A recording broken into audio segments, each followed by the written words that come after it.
everyone. I'm Elena Armijo, and I'm the founder of the C-Suite Collective. This is a company I created for executive leadership coaching and wellness that supports C-suite executives, entrepreneurs, and founders. Now, more than ever, businesses are running faster and with fewer resources. Burnout, overwhelm, disconnection, and disillusionment are the new norm for teams struggling with an old paradigm. At the C-Suite Collective, we believe deeply that providing massive support for your teams through executive coaching and holistic practices will create an inclusive culture, higher levels of performance, sustainable change, and the organizational impact you desire. You can find us at the c-suitecollective.com.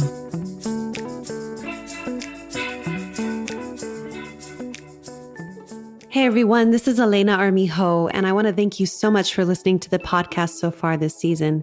I've had a lot of fun speaking with everybody on the show, and I've learned so much from all of my guests.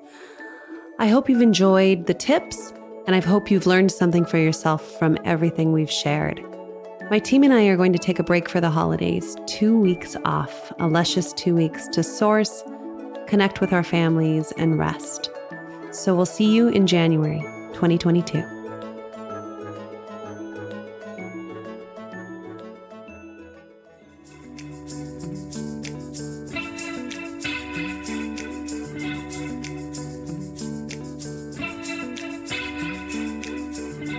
What is your current relationship to creativity? We'll look at that in our coaching tip for the week. And in our interview segment, we have Virginia Mason Richardson, the Queen of Synchronicity. We hope you enjoy the episode today, and remember, something powerful resides within you. I'm here to support you in seeing it and creating it.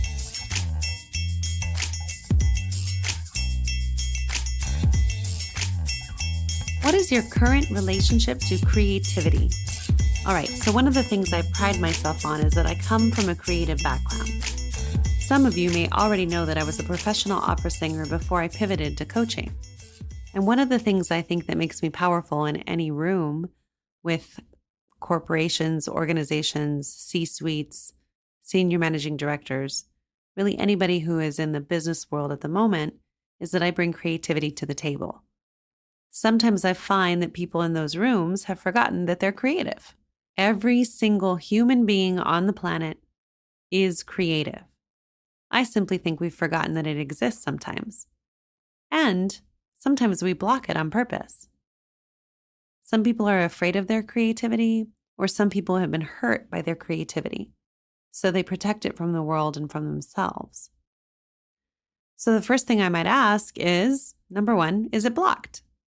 Do you actually have access to it daily? Or is it something that you think, nope, not me, I am not creative at all, that ship has sailed? If that's the thing you're thinking, you might consider that it's just blocked and we need to release it and figure out where it went. Or rather, we need to release it and let it come out again. The second thing you might ask is, what might it provide you to lead with creativity? And what I mean by that is, what would it provide you to have your life be full of creativity? Not only in your job, but in your relationships, in your conversations with friends, in the way you relate to yourself. What could it provide if that was actually something you let happen in your life? The third question I might ask is, what might you have to trust inside you to let it rise to the surface? Sometimes our creativity is blocked because we're not trusting that it's actually there anymore. Or we've been hurt and we potentially block it off from the world so that we're safe. So again, what's the thing that you'd have to trust inside you to let it rise and be seen in the world? So here are some of my favorite ways to access creativity when we feel like either we've lost it or we just can't see it anymore. Draw, or sing, or take some improv classes, or acting, or dancing, or playing an instrument, or painting, or anything that opens up that part of you that feels locked and unavailable to the world. It's going to feel like you're a kid for a minute. It's not going to look perfect. You may have some judgments that come out. And the key is to let them go in the moment, to simply access some fun and creation again inside you. Some people describe this work as the masculine and the feminine inside one human being. The masculine part of you might be leading in boardrooms or meetings with clients or anything that, again, uses that part of your brain that drives production and results. The feminine part of you, or some call it the feminine divine, is the part of you where creation lives. It's the idea that this part has to be unblocked first in order for good ideas to come. I want to be really clear. This is not a male versus female thing. Both parts exist in us all the time. It's simply looking at which part is overdeveloped and which part you haven't actually spoken to in a while. Hopefully this gave you food for thought and opens up some new doors to play with this week.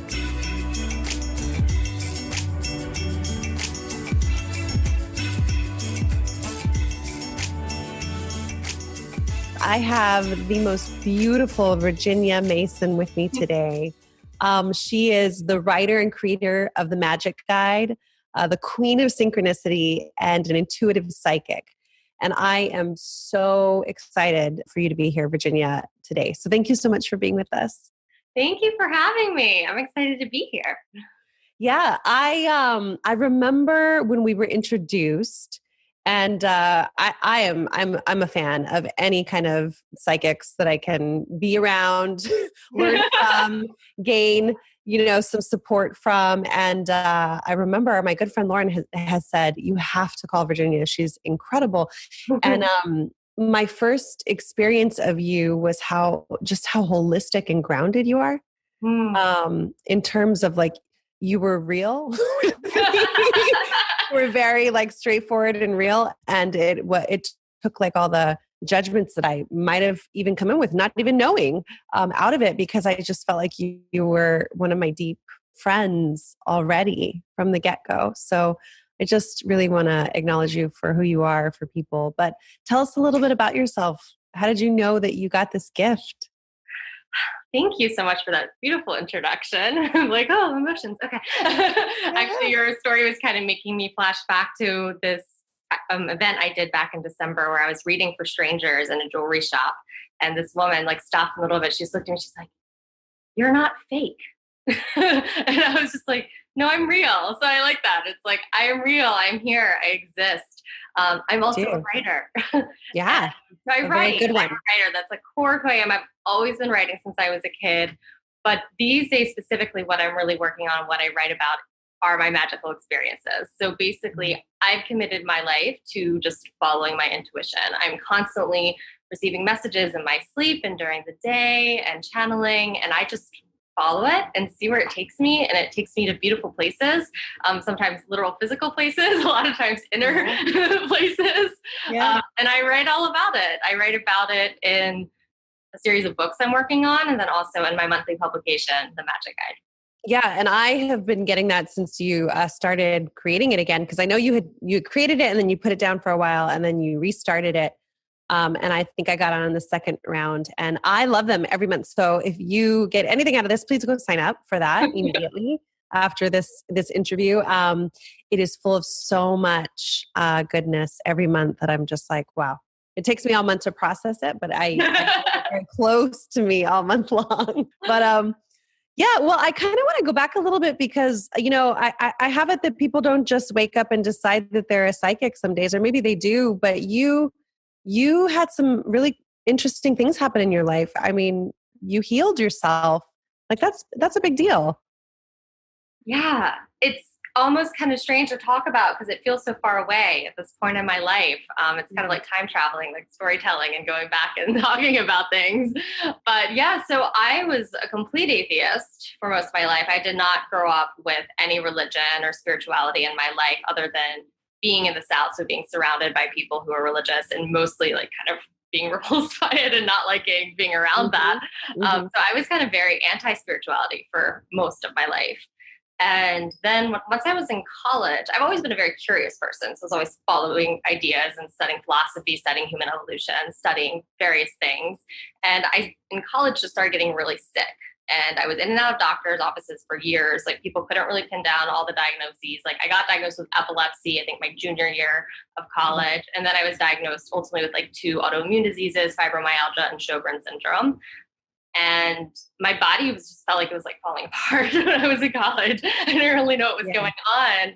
And ultimately just kind of, I was like, after college, after graduating the summer after, I was standing in my bathroom and I looked at my bathroom counter and it was just full of medicine bottles. And I just had this like rush of something in my system that was like, you have to stop taking all of it. Oh, wow. And so I called my doctors, found out the safe way to go off all the medicines, and I just went off all of it. And I started just listening and following. And life kind of took me to lots of different places in the years that followed, including some pretty traumatic experiences that just kept opening me up more and more.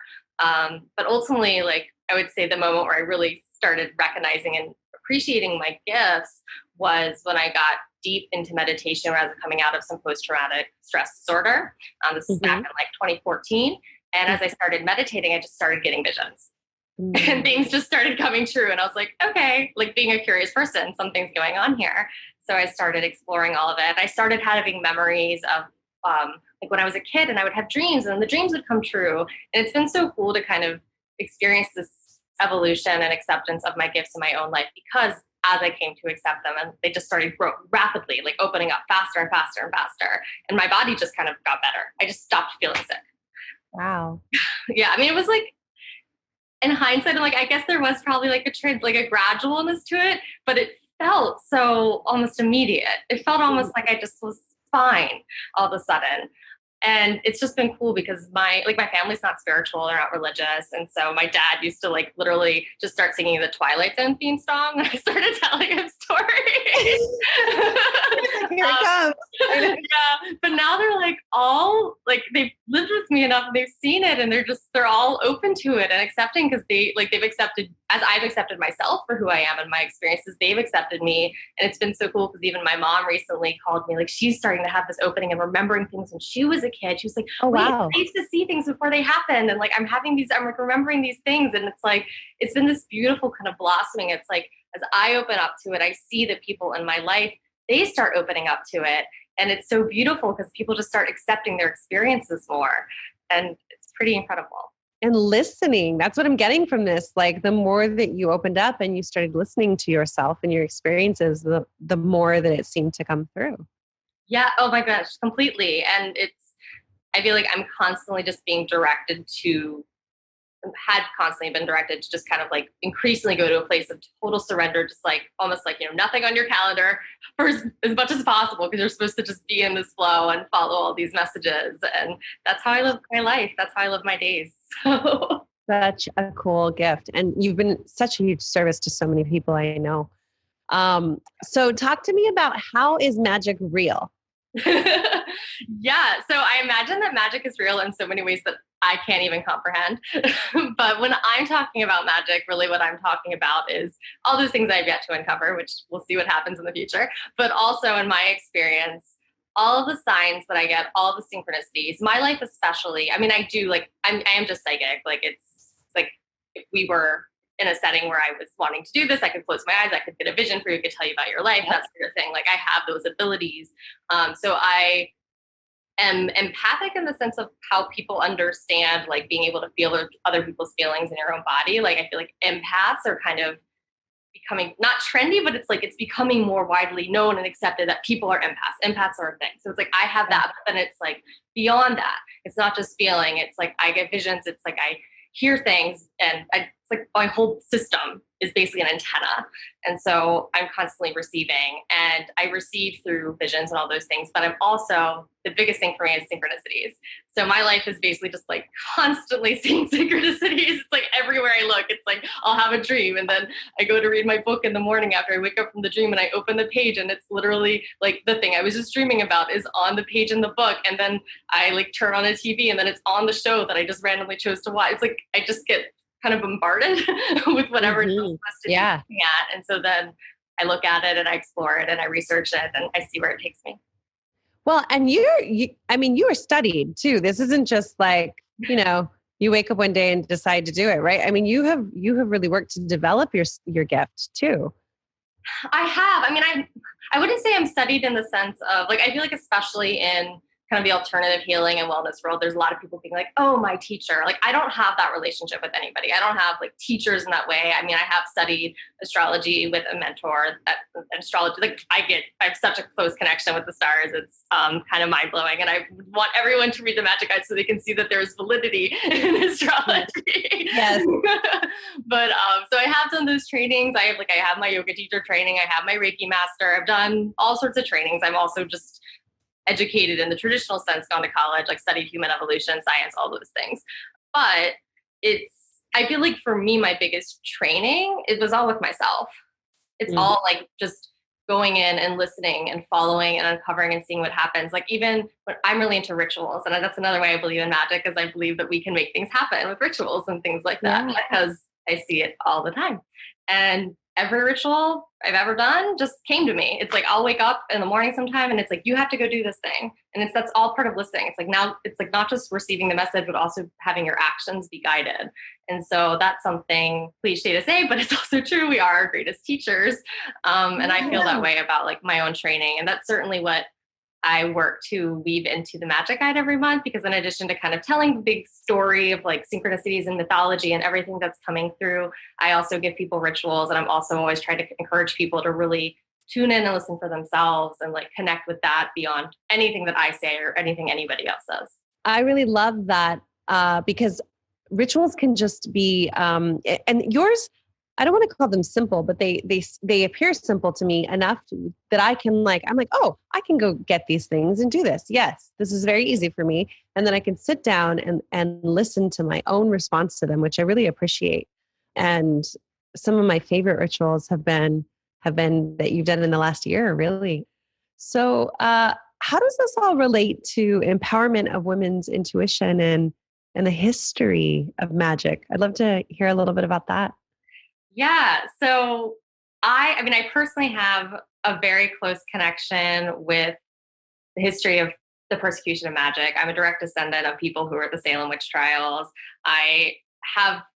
My mom's a genealogist, so I happen to know a lot about my family history, which has actually come in very handy given the fact that I now have people like talking to me, like directing me things. But anyway, so this is a part of my ancestry that I really ignored for basically my whole life until it just started like coming up in all of these big ways. And I started diving deep into it and really like based on all the messages that I've received and everything I've experienced and what I've witnessed firsthand in terms of how a lot of people receive me upon learning, like if I actually like am bold enough to tell them the truth, which is that I am psychic, like just like get their reaction to that. You know, we have a tremendous fear in the world still today about intuition. And there's basically been over the course of, I think, thousands of years, but certainly hundreds of years when you look back at the persecution in England and America and like, I mean, all over the place. And the fact that I think up until maybe even like in the 1950s, don't quote me on that date, in England, it was illegal to even say that you were psychic.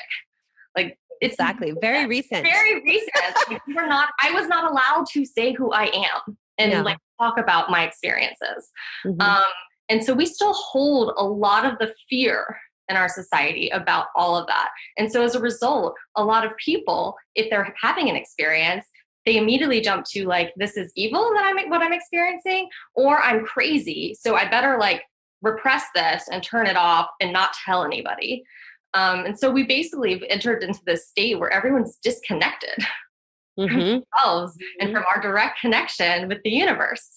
And so that's the big thing for me is that more than anything, like I have my experiences, I have my beliefs, and that's all well and good. But what is most important to me and what I would love to see for the world is that we all arrive at a place where we come back to celebrating our direct connection with the world around us, because we've basically surrendered our inner authority to only external sources. We want proof in science.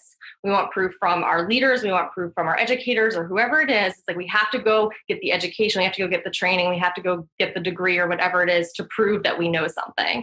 We have such an incredible direct source of knowledge that most of us aren't listening to. So brilliant. So brilliant. And I know that, gosh, I just so appreciate that it is a new conversation, because even in my coaching conversations that I have with clients, it's sort of like, you know, the very surface level scratching of this is, well, what does your intuition say? And even that question right there is so confronting for so many people because they're not used to, number one, asking themselves that. Yeah. And as you said, it's been suppressed for so long. Why did we suppress it? I guess that's a really big question. I know. Oh, power. Of course. It's like you need to come to the church. You need to come to the men who have been put in charge of the church so they can tell you what to do and how to live your life. I love that because that's why it feels so scary for people. Oh, it's so scary. If all of a sudden people are empowered in themselves to make their own choices, our society could not exist the way it is. Yeah. People would make different choices. People would experience freedom. People would experience peace. People would experience all sorts of things that they don't think are possible. What an interesting way to have suppressed that systemically throughout the years, to suppress intuition. Yeah, it really is a suppression of intuition. It's kind of, and it's interesting because obviously people talk about gut feelings. People would say, oh, women's intuition especially has been a thing. It's not like it hasn't been known in society. It's not like, I imagine every great scientist, great inventor, you hear stories about different scientists oh, I got this idea. It's like a flash of inspiration. People are constantly using their intuition, whether they realize it or not. And I was too, even when I go think back at the way that I was in college and how I studied and how I wrote and all the things that I explored, I'm like, oh, I was so much doing what I'm doing now, but I didn't connect it at all as using intuition. And it's like the moment I just kind of consciously named it and was like, I'm going to get really curious about this and see what can come from it, everything changed. That's incredible. Thank you so much for sharing it all. What's the difference between how do you know when something is intuition versus you just don't want to do something or you're avoiding something? I mean, this is something that we talk about a lot in coaching, right? No, that's why I'm laughing because it's of course. It's yeah, that's always the question too with intuition. It's is this my intuition or is this my fear? The honest answer is you don't always know.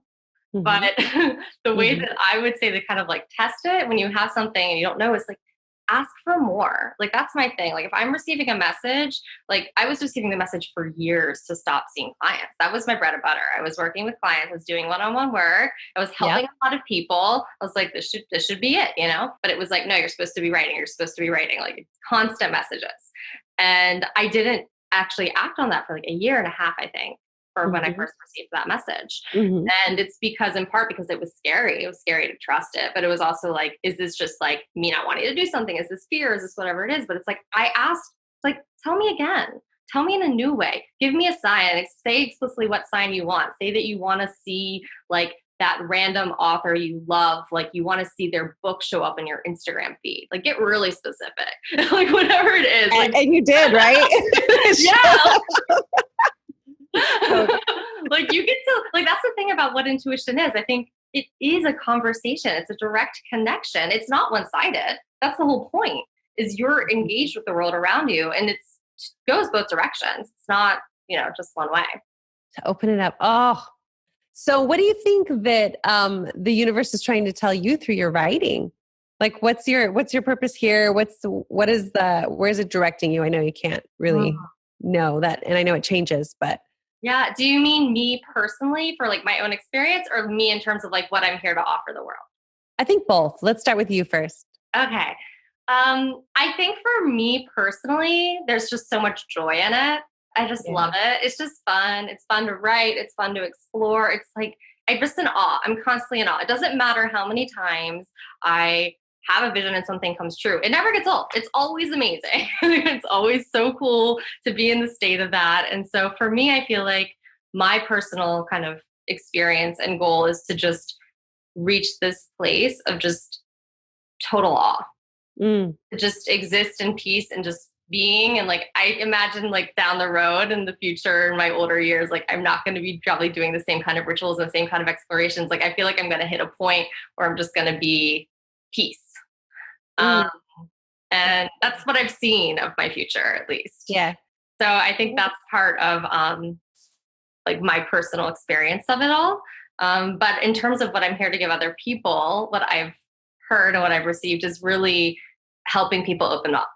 It's helping people open back up to all of this and helping kind of move people to a place of acceptance and curiosity for themselves and for the world. And to kind of, in some ways, disempower the way that spirituality has been like built into like all of these like obelisks of power, and to kind of like tear that down and be like, no, we're here. We're here. Immediate disruption. Yeah. So good. Oh my gosh. Well, what would you have to say to people out there that feel like you felt, like they know they have gifts, they're trying to suppress it, maybe they're not voicing it in the world? What would you have to offer them from a place of, as a brilliant woman doing this in the world? What do you got for them advice-wise? Well, for starters, check out the Magic Guide. It's really like there to help and support people like you. I worked with one-on-one clients for years, kind of helping people one-on-one. And then I was kind of told to shift over and do it in this bigger way through this publication. So that is there as a resource for people to kind of explore and connect with themselves and work with their intuition. But the other thing is, the biggest thing is to just start trusting. Just if you're not meditating, meditate.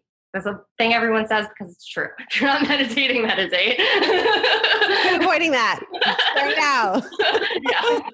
Yeah. If you think maybe you're seeing things and think you're like having visions or whatever, write it down.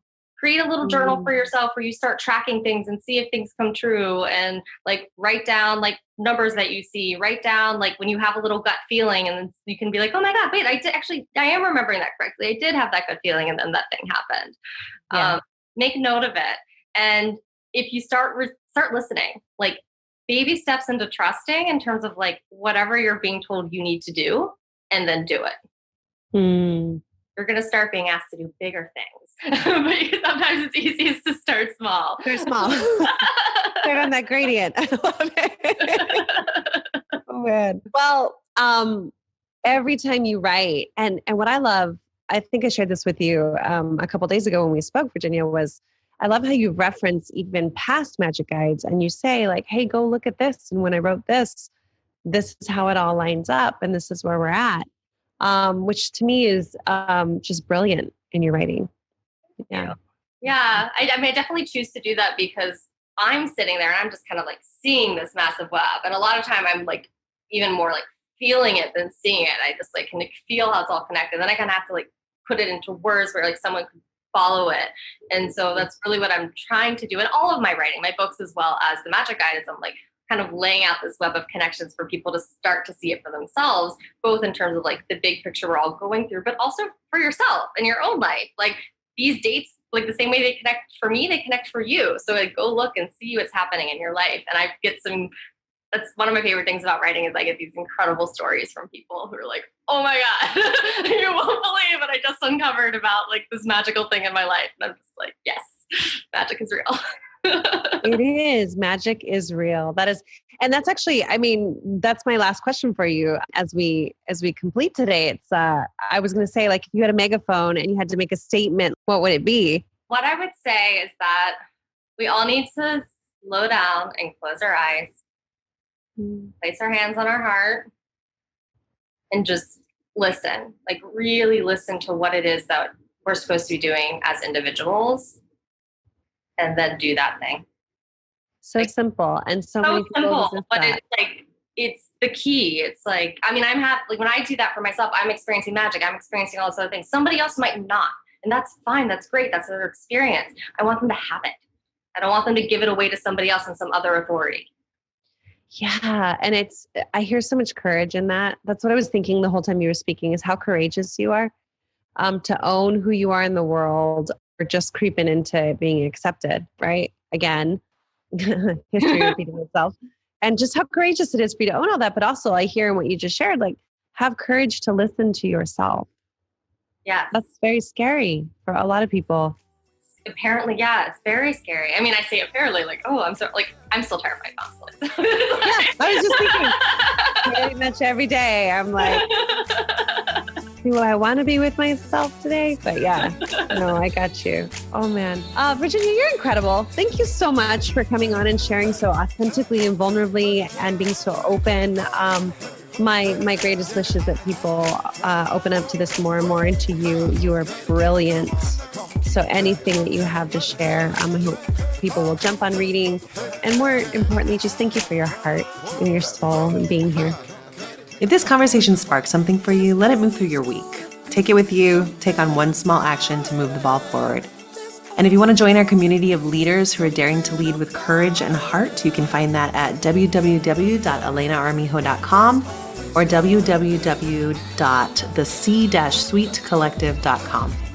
I reserve a small number of complimentary 20-minute sessions for leaders who want clarity on what they need and insight into what is getting in the way. The practical next steps that create real movement and results in your leadership journey. So you can schedule a call through the link below. It's in the description. Like, subscribe. Thank you for listening, for showing up, and for doing the work of being human together.